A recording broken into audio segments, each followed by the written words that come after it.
अगर आप बेबाक और निष्पक्ष खबरें देखना चाहते हैं तो हमारे चैनल को सब्सक्राइब करें और बेल आइकन को दबाएं। नमस्कार, मैं हूं संजय शर्मा और आप देख रहे हैं 4PM न्यूज नेटवर्क। आप सभी को कृष्ण जन्माष्टमी की हार्दिक शुभकामनाएं। मुझे कृष्ण भगवान कई रूप में बहुत अच्छे लगते हैं। वो एक ऐसे ईश्वर लगते हैं जो मेरे और आपके जैसे हैं, जिनके जीवन में सुख भी है, उनके जीवन में दुख भी है, लेकिन दुख की मात्रा ज़्यादा है। उन लोगों के लिए कृष्ण को आदर्श बनाना चाहिए जो जिंदगी भर दुखी अपने आप को महसूस करते रहते हैं और कहते रहते हैं मैं तो बड़ा दुखी हूँ, मैं तो बड़ा दुखी हूँ। अपने दुख की भगवान कृष्ण के दुख से कभी तुलना कीजिए तो आपको अपने जीवन के दुख बहुत छोटे छोटे लगने लगेंगे। जिस व्यक्ति के जन्म लेने से पहले उसके कई सारे भाई बहनों की हत्या कर दी गई हो, जो आदमी जन्म लेते ही अपने माँ बाप से दूर हो गया हो, जिसने जीवन भर अपने कई सखाओं को खोते हुए देखा हो, जिसने अपनी पत्नी और अपनी सखियों से दूर जीवन व्यतीत किया हो, जिसकी मृत्यु एक बहेलिए के तीर से हुई हो, जीवन के जेल में पैदा हुआ व्यक्ति कृष्ण पूरे जीवन एक संघर्ष की मिसाल है। वो जिंदगी के जिस रस में होते हैं उस रस में डूबे नजर नहीं आते हैं और वो कहते भी हैं कि मैं जिस रस में हूं उसमें मैं नहीं हूं, मैं होके भी मैं नहीं हूं। तो अगर आपको जिंदगी को समझना है तो कृष्ण को समझना होगा। वो जिन भी क्रियाओं में लिप्त थे, लेकिन कृष्ण कभी उन क्रियाओं में लिप्त नहीं थे। ये जीवन का मूल मंत्र है और ये जीवन का गीता सार है कि आप जिस जगह होते हैं अगर उस जगह भी ना रह के ईश्वर की आराधना में रहते हैं तो वही जीवन है। कृष्ण का जीवन आपको पूरा जीवन जीने की प्रेरणा दे सकता है। गीता इसका मुख्य अध्याय है। गीता को पढ़ेंगे तो आपको अपने जीवन की हर परेशानी का निदान मिल जाएगा। मैंने कभी कविता का प्रयोग नहीं किया, लेकिन आज मुझे एक रामधारी सिंह दिनकर की एक कविता याद आ रही है। मेरा बड़ा मन कर रहा है कि मैं आज आप लोगों को वो कविता सुनाऊं। मेरी प्रिय कविता है और कृष्ण के जीवन की भी शायद वो बहुत अच्छी मुझे लगने वाली कविताओं में से एक है। वो कविता इस तरह है। वर्षों तक वन में घूम घूम बाघा विघ्नों को चूम चूम, सह धूप धामी पानी पत्थर पांडव आए कुछ और निकर, सौभाग्य न दिन सब सोता है देखे आगे क्या होता है। मैत्री की राह बताने को, सबको सुमार्ग पर लाने को, दुर्योधन को समझाने को, भीषण विध्वंस बचाने को, भगवान हस्तिनापुर आए पांडव का संदेशा लाए। ये आपको याद होगा कृष्ण भगवान किस तरह पांडवों का संदेशा लेकर हस्तिनापुर गए थे, लेकिन अहंकार में डूबे हुए कौरव थे, उन्होंने कृष्ण भगवान की भी उपेक्षा की। उसके आगे रामधारी सिंह दिनकर कहते हैं, दो न्याय अगर तो आधा दो, पर इसमें भी यदि बाधा हो तो दे दो केवल 5 ग्राम, रखो अपनी धरती तमाम, हम यहीं खुशी से गाएंगे यहीं खुशी से खाएंगे, परजन पर असीना उठाएंगे। आपको याद होगा पांडव बड़े दुखी थे, उन्होंने कहा था पूरा राजकाज रख लो, हमको सिर्फ 5 गांव दे दो, हम यहीं खाएंगे पिएंगे, कभी तलवार अपने परिजनों पर ना उठाएंगे। अर्जुन बड़े व्यथित थे, युद्ध करना नहीं चाहते थे, तो उन्होंने कहा रखो अपनी धरती तमाम, हम यहीं खुशी से खाएंगे, परिजन पर असीना उठाएंगे। दुर्योधन भी दे ना सका, अहंकार में चूमता, उसको लगा मेरी इतनी बड़ी सेना है, 5 पांडव मेरा क्या करेंगे और ये कृष्ण ये मेरा क्या करेंगे। तो उसने कहा दुर्योधन भी दे न सका, आशीष समाज की ले न सका, उल्टा हरि को बांधने चला। अहंकार, ताकत, घमंड, चूर, सत्ता का नशा। उसने कहा कृष्ण भगवान को भी मैं मान लूंगा, बांध दूंगा कृष्ण भगवान को, इनकी हैसियत क्या है। दुर्योधन भी दे न सका, आशीष समाज की ले न सका, उल्टा हरि को बांधने चला, जो था असाध साधने चला। जब नाश मनुज पर छाता है, पहले विवेक मर जाता है। आज के सामयिक विषय पर भी यह लाइन बहुत जरूरी है और याद रखिए, जब नाश मनुज पर छाता है पहले विवेक मर जाता है। वो लोग जो खुद को सत्ता का सर्वश्रेष्ठ मानते हैं और कहते हैं ये ताकत, ये दौलत, ये शौहरत हम किसी को भी नेस्तनाबूद करते हैं, तो कहीं ना कहीं उनका विवेक मर जाता है। और रामधारी सिंह दिनकर ने उन्हीं के लिए कहा है, जब नाश मनुज पर छाता है पहले विवेक मर जाता है। हरि ने भीषण हुंकार किया, अपना स्वरूप विस्तार किया, डगमग डगमग दिग्गज डोले, भगवान कुपित होकर बोले, जंजीर बढ़ाकर साध मुझे, हाँ हाँ दुर्योधन बांध मुझे। कृष्ण भगवान ने कहा जब ये अपने अहंकार में ही हैं तो मैं भी इसके सामने एक बार एक प्रयोग करके देखता हूं, जंजीर बढ़ाकर साध मुझे, हाँ हाँ दुर्योधन बांध मुझे। ये देख गगन में लय है, ये देख पवन मुझसे लय है, मुझमें वित्तीन झंकार सकल, मुझमें है लय है संसार सकल, अमृत फूलता है मुझमें, संघार झूलता है मुझमें।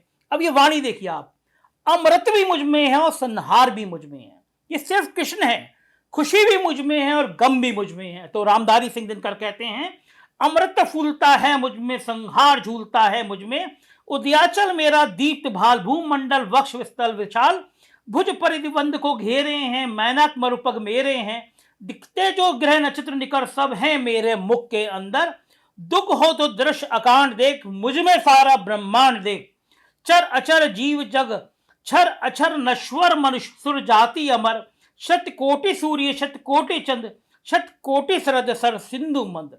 कृष्ण भगवान को बता रहे हैं कि मैं, मुझ में क्या है और मैं किस में हूं। शत कोटि विष्णु ब्रह्मा महेश, शत कोटि जिष्णु जलपति धनेश, शत कोटि रुद्र शत कोटि काल, शत कोटि दंडावर लोकपाल, जंजीर बढ़ाकर साध इन्हें, हाँ हाँ है दुर्योधन बांध इन्हें। दुर्योधन को चैलेंज कर रहे हैं कि मैं क्या हूं, तेरा अस्तित्व क्या है, बांध इन सबको। लेकिन दुर्योधन भी इनकी बात को कहां मानने वाला।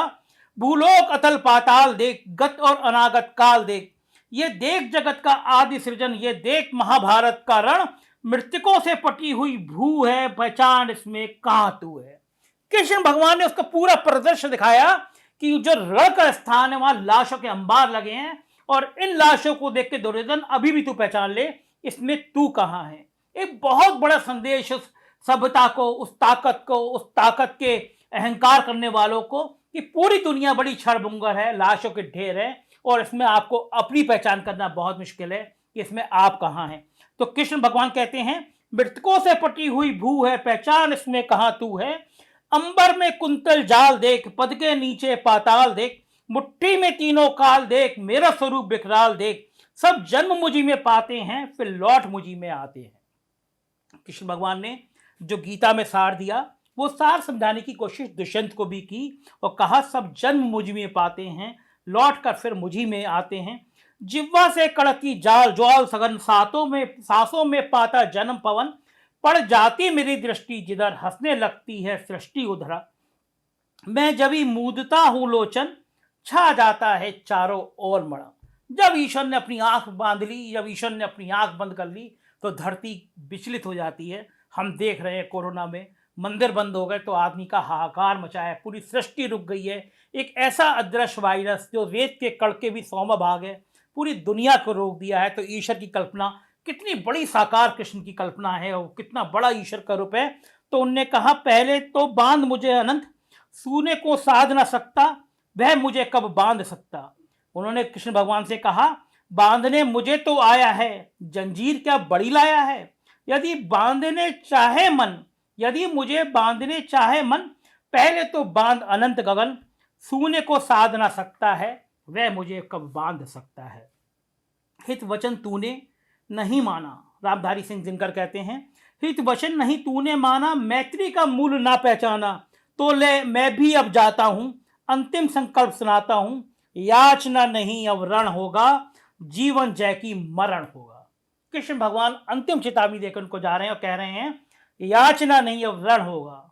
जब समुद्र की बहुत दिनों तक आराधना की, भगवान राम ने रास्ता मांगा, समुद्र ने रास्ता नहीं दिया, तब भगवान राम ने भी तीर चलाया और कहा समुद्र से कि अब याचना नहीं रण होगा। तो वही लाइन रामधारी सिंह दिनकर ने कहा, याचना नहीं अब रण होगा, जीवन जय की मरण होगा, टकराएंगे नक्षत्र निकर, बरसेगी ऊपर वही प्रखर, फल शेष नाथ का डोलेगा, विकराल काल मुंह खोलेगा, दुर्योधन रण ऐसा होगा फिर कभी नहीं जैसा होगा। हम और आप सभी जानते हैं कि महाभारत से बड़ा युद्ध फिर इस दुनिया में कभी हुआ नहीं। अपने अपनों ने अपनों की लाश बिछा दी, कहीं कोई परिवार का भय नहीं रहा, समाज का भय नहीं रहा, और जीवन मृत्यु का भाव जो वहां से पैदा हुआ वही सच है और वही अंतिम सच है।